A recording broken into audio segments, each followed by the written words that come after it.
everybody. Welcome to week 5. So you are halfway there. So I just want to take a moment to recap everything you've already done and hopefully are still doing. So first week we started with water. Most of you guys did pretty well with it, and some of you guys are still talking about it, which is really, really cool. So continue to meet your water goals every day. Hopefully you notice some really good benefits from doing that. Second one is decreasing your sugar sweetened beverages. Hopefully, again, that's still happening. So every now and again, it's okay to have a little something, but trying to really limit that and looking at all of the added sugar that you have in your day. Mindfulness, understanding still why you eat, when you eat, where you're eating, understanding your habits and understanding just why you're eating and what you enjoy about food, and taking that time to make it a mindful experience. And then fourth, last week we worked on B cubed. So building block balance. So looking at your meals, great job in the chats. I saw some of you guys sharing some meals and all of that, which was really, really cool. It sounds like you guys did a pretty good job with it.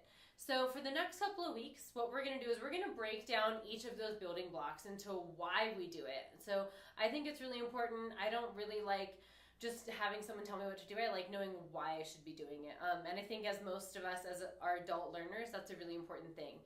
So today we're talking about carbs. So carbs, you got a little intro blip last week, but carbs are really, really important for overall function. So function of brain function, neurological function, muscle function. So when you guys are out there in the gym, really important to have a little bit of that energy in your body.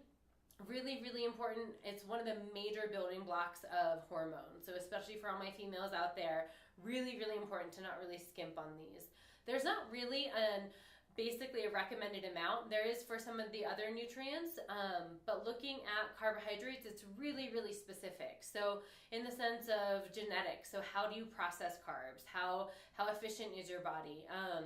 What you need more of. If you're a huge endurance runner, maybe you need a lot more than somebody else who has more of a desk job. So just looking at a lot of different things, looking at your activity, looking at how you process things, and overall just looking at what you naturally gravitate to. So if you naturally gravitate to maybe a more carb heavy diet, obviously if it's a good carb heavy diet in the sense of whole grains, things like that, that's awesome.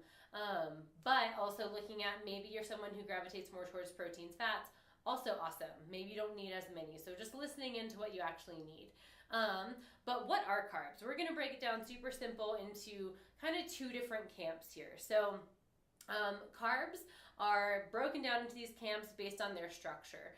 So you can think of a simple carb or a mono or disaccharide as kind of one link or two links. So broken down really easily. You can break those apart super simple. So it's basically how many carb molecules are linked together to make up this sugar. All carbs are sugar, and all carbs are broken down into these simple molecules in your body through digestion. So there's simple ones, and then there's complex ones. So complex ones, they are ones that have longer chains. So super, super long chains. Really takes a long time for your body to break those down, which is a good thing. So looking at that, simple, complex. So simple carbs, what are they? They're generally more easily digested, and oftentimes they're more readily accessible in our American diet. So that's going to be more of like white bread, white pasta, white rice, juice, any sort of sugar, any sort of soda, candy, cookies, the list goes on. So looking at those, and obviously with those, we want to try to limit those as much as possible, just because of the fact in the processing they lose a ton of their nutrients, but also just because they don't really do a ton for us. They're kind of just empty. They taste good sometimes, which is good. So going back to mindfulness, sometimes that's not a bad thing, but looking at where's the majority of our carbs coming from. So looking at those complex carbs, this is where we get into the meat of it. This is where we get into all the stuff they want you to be having all the time. So this is going to include whole grains. What is a whole grain, right? So a lot of times you see bread that's like, oh, there's whole grains in this. And so the labeling industry is really interesting, and companies can get away with a lot of labeling claims. So making sure that you're looking on the back of the things that you're buying, and if you're buying bread that says whole grain on it, looking at the back of it and making sure it says at least 100% of whatever they're claiming that grain is. That should be the first ingredient always. And then looking at overall lists on the back of things anyways. Again, there shouldn't be a ton of added sugar to it. There shouldn't be 1,000 ingredients on this list. There should be, if it's bread or something like that, or pasta, there should be maybe 5 ingredients. If there's a lot more, then start to investigate that a little deeper.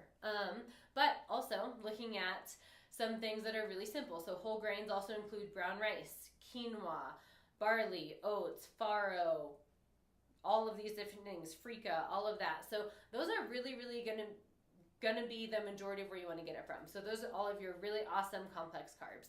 Some other ones are gonna include fruits, whole fruits, not juiced fruit. So whole fruits and certain vegetables. So your starchy vegetables are gonna be your potatoes and sweet potatoes, corn, peas, winter squash, so anything like an acorn squash or a butternut squash, things like that. And yes, you can eat potatoes. They're actually packed with nutrition. But all of this is going to get down to basically how much you need, right? So carbs don't make you fat. I go deep into this in the article, so take a gander through that.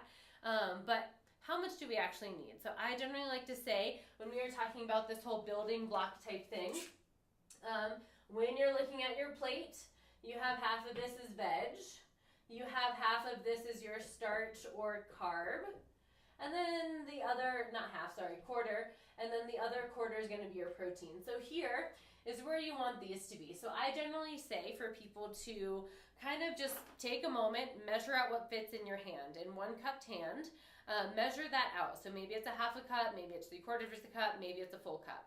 Look at that and then start with that. I always tell people to start with this, and then we can go from there. So go from there by understanding it, looking at kind of just overall mindfulness. Does that keep you full enough long enough? Do you feel like you have enough energy for at least a couple of hours? Stuff like that. If you feel like you're crashing or bonking, or if you're an athlete, you probably need more than that too. So starting with this, maybe going to another one of these if you need it. So just start to play with that a little bit.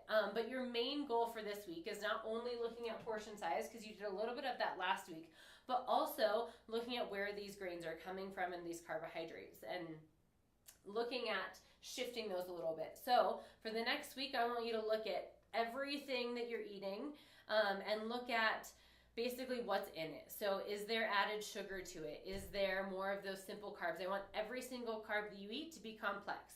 So that's going to include, there's a list of it in the article, but that's also going to include, so brown rice, quinoa, any sort of whole grain, barley, again, I already named these, oats, whole fruits, starchy veg. So this is getting a little bit into some of the added sugar conversation too. So looking back at that first week when we were here, second week I guess, and we were here looking at how much do you actually need. You don't really need a ton of added sugar. You should be getting most of your sugar from these things.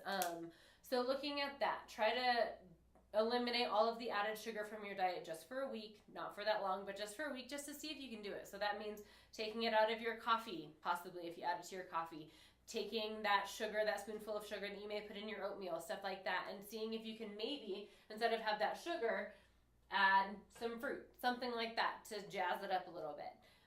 So goal is all of your carbohydrates are coming from a complex carbohydrate source, and eliminating all of the added sugars and eliminating the simple ones just for now. So let me know how that goes. Let me know if it's hard. Let me know if it's easy. If you have questions, feel free to pop in my office, and hope you do a good job. All right. Have a good week.